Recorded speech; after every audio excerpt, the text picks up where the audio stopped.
Hi friends, welcome to my channel Priyatarangalu audio stories in Telugu. ఈ channel మీకు నచ్చితే like చేసి, షేర్ చేసి, సబ్స్క్రైబ్ చేయండి. ప్రమదలేఖనం సీజన్ 2 పార్ట్ 9. తేరుకున్న తర్వాత శ్రీధర్ గారి వైపు చూసి ఇదంతా ఎలా అంటూ అడుగుతుంది. ఇది నిజమేనా అంటూ. 100% నిజం. కానీ ఎలా? ముందుగా ప్రమద గురించి మీకు ఏ అభిప్రాయం ఉందో కనుక్కుందామని తన గురించి అడిగాను. మా ప్రమద అంటే మీకు చాలా ఇష్టమని, కోడల్ని చేసుకునేంత ప్రేమ కూడా ఉంది అని అర్థమయ్యాకనే నేను ఇది బయటపెట్టాను.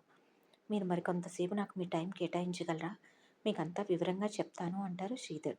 తప్పకుండా, నేను ఈ విషయాలు తెలుసుకోవాలి అని చెప్పి వెంటనే రేవతికి కాల్ చేసి, గుడి నుండి రావడానికి లేట్ అవుతుంది, కొంచెం పని ఉంది, కంగారు పడద్దు, నాతో సెక్యూరిటీ కూడా ఉన్నారని చెప్పి కాల్ కట్ చేసింది మిత్ర. అప్పుడు ప్రశాంతంగా కూర్చొని, ఇప్పుడు చెప్పండి, మా ప్రమద మీకు తెలుసా? అసలు వీళ్ళిద్దరూ ఇంత క్లోజ్గా ఎలా అంటూ అడుగుతుంది.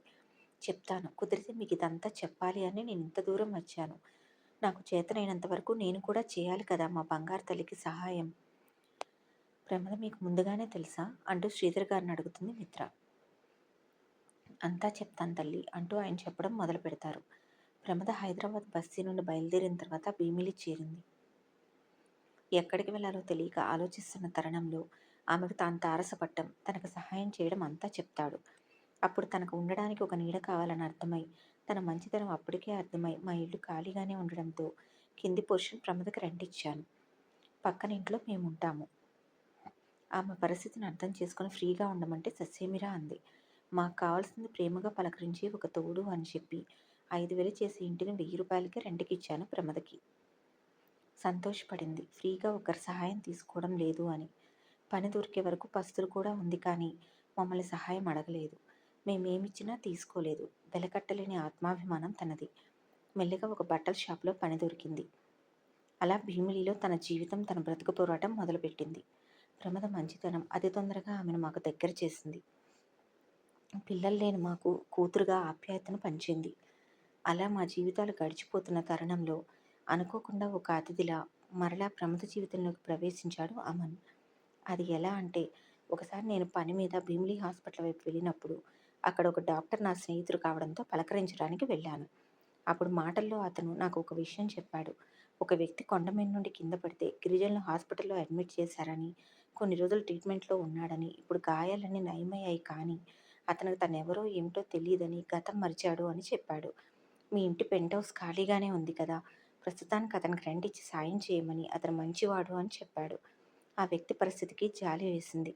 కానీ కింద ఒక ఆడపిల్ల ఉన్నప్పుడు పైన పెంట్ హౌస్ ఎలా అతనికి ఇవ్వను అని బాగా ఆలోచించి, ఇక అతను మంచివాడని డాక్టర్ చెప్తున్నాడని అతన్ని డిశ్చార్జ్ చేయించి ఇంటికి తీసుకువచ్చాను.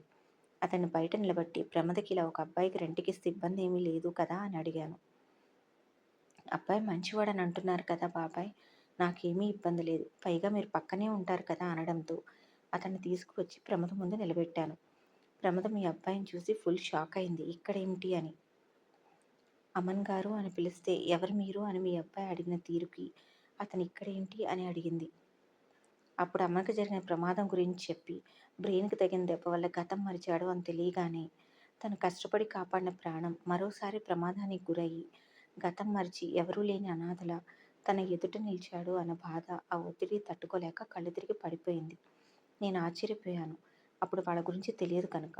మెల్లిగా తన స్పృహలోకి తెప్పించిన తర్వాత అతనికి పైన పెంట్ హౌస్కి రెంట్కి ఇవ్వడానికి తనకి ఏ ప్రాబ్లం లేదని చెప్పి లోపలికి వెళ్ళిపోయింది. ఎవరో తెలియని తనకి ఒక నీడ దొరికినందుకు అమన్ ఆనందపడ్డాడు. అతన్ని పైకి పంపించి నా భార్యను తీసుకొని ప్రమద్ దగ్గరికి వెళ్ళాను. ఎందుకు అతన్ని చూసి అలా స్పృహ తప్పావు, నీకు ముందుగానే తెలుసా అని అడిగాను. అప్పుడు గట్టిగా ఏడుస్తూ జరిగిందంతా చెప్పింది. మేము చాలా ఆశ్చర్యపోయాం. అమ్మని ఇంత గొప్పింటి బిడ్డనో తెలిసి, ఇంకా ప్రమద మంచితనం తెలిసి, అతను మరోసారి ప్రమాదానికి గురయ్యాడు అని తెలిసి, అతను ఆచూకీ కొన్ని రోజులు ఎవరికీ చెప్పవద్దు అని చెప్పింది. నాకు అదే మంచిది అనిపించడంతో సైలెంట్గా సరే అన్నాం. కట్టుబట్టలతో గతం మరిచి ఒంటరిగా మా ఇంటికి చేరిన అమన అవసరాలు ప్రమద గుర్తించింది. తను దాచుకున్న డబ్బులన్నీ తెచ్చి మరోసారి తన కోసం త్యాగం చేసి, మీ అబ్బాయి అవసరాల కోసం అతనికి ఆసరా దొరికే వరకు వాడుకోమని నా చేత ఇప్పించింది. తను కాపాడిన ప్రాణం కదా, అందుకే తనకు సంబంధించిన ప్రతి అవసరం తనే చూసుకుంటానని చెప్పింది. భోజనం కూడా నా చేత పంపించి మా ఆవిడ పంపించమన్నట్లుగా చెప్పించేది. అంత గొప్పింటి బిడ్డ అయిన అమన్ మరొకరి ముందు తగ్గి ఉండడం ప్రమదకి ఇష్టం లేదు. అది ఆఖరికి మా ముందు కూడా. అందుకే మీ అబ్బాయికి తెలియకుండా భోజనం నుండి అన్ని అవసరాలు ప్రమదనే చూసుకునేది. అది బహుశా తను కాపాడిన ప్రాణం అన్న అభిమానం కావచ్చు. మెల్లగా అమ్మనికి కూడా ఒక షాపింగ్ మాల్‌లో జాబ్ దొరికింది. అతనికి మేమే రామ్ అని పేరు కూడా పెట్టాం. మరలా ఎక్కడ వండుకుంటాడు అని తనే వండి పెడతానని చెప్పింది అమన్‌తో. సరే అయితే డబ్బులిస్తాను అంటే ఒప్పుకోలేదు. అందుకని ఇంటికి కావాల్సిన కూరగాయలు, సరుకులు అప్పుడప్పుడు అమన్ తెచ్చి ప్రమదకిచ్చేవాడు. అమన్‌కు 3 పూట్ల ఎంతో ఇష్టంగా ప్రమద వండి పెట్టేది. గతం అమ్మను మర్చిపోయినా మాకు తెలుసు కదా! అందుకే తను ఎవరో ఏమిటో చెప్పేద్దాము అని, అతనిక్కడ కష్టపడటం చూడలేకపోతున్నానని ఒకసారి నన్ను డాక్టర్ దగ్గరికి తీసుకువెళ్ళింది. అతని గతం గుర్తు చేయవచ్చా అంటూ అడిగింది. ఎందుకంటే అమనుకు సంబంధించిన ప్రతి చిన్న విషయాన్ని ప్రమద జాగ్రత్త తీసుకుంటుంది. తేలిగ్గా తీసుకోలేదు. కానీ డాక్టర్ అప్పుడే ఆ విషయాలు చెప్పి బ్రెయిన్ మీద ఒత్తిడి తెస్తే అతని ప్రాణాలకు ప్రమాదం అని చెప్పడంతో భయపడిపోయింది. అతని ప్రాణాలు ఏ రకంగానూ రిస్క్‌లో పెట్టడం ప్రమదకి ఇష్టం లేదు. ఎందుకంటే తను కాపాడిన ప్రాణం అన్న బంధం కావచ్చు. ఇక డాక్టర్ చెప్పిన తర్వాత అమనికి గతం గుర్తు చేయకూడదని డిసైడ్ అయింది. కానీ మీరందరూ చాలా మంచివారని, మీ కుటుంబం అమన కొరకు చాలా వెతుకుతూ ఉంటారని, మీ కుటుంబానికి అమ్మను దూరం చేయకూడదు అని నిర్ణయించుకుంది. నన్ను బెంగుళూరు వెళ్ళి మిమ్మల్ని కలిసి అమ్మ నాచుకి తెలపమని చెప్పింది. తనే వచ్చేది కానీ మరలా తన కోసం వెతుకుతున్న వారికి తనెక్కడ దొరికిపోతుందో, మరలా ఇక్కడ అమ్మను ఒంటరివాడైపోతాడేమో అన్న భయంతో నన్ను పంపింది. అప్పుడే మొదటిసారిగా ప్రమదిచ్చిన అడ్రస్ తీసుకొని బెంగుళూరు వచ్చాను. నేను మీ ఇంటికి వచ్చే సమయానికి మీరు ఇంట్లో లేరు. అమ్మని నాన్నగారికి యాక్సిడెంట్ అయ్యి సీరియస్‌గా ఉంటే హాస్పిటల్‌లో ఉన్నారని తెలుసుకున్నాను. వెంటనే నేను అక్కడికొచ్చాను. అక్కడ మీ ఇంట్లో వాళ్ళు మాట్లాడుకోవడం విన్నాను. మీ భర్తకి జరిగిన యాక్సిడెంట్ యాదృచ్ఛికంగా జరిగింది కాదు అని, కావాలని చేశారు అని. వాళ్ళు మాట్లాడుకున్నంతసేపు నేను అక్కడే ఉన్నాను. మీతో సహా మీ ఇంట్లో వాళ్ళందరినీ అప్పుడే చూశాను, మీ భర్తని తప్ప. ఆయన అప్పుడు ఐసీయూలో ఉన్నారు కదా! ఆయన తప్ప అందరినీ చూశాను.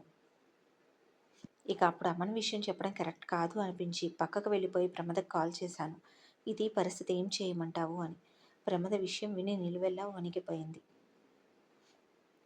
అమ్మని విషయం అసలు చెప్పవద్దు, వెంటనే తిరిగి వచ్చేయమంది.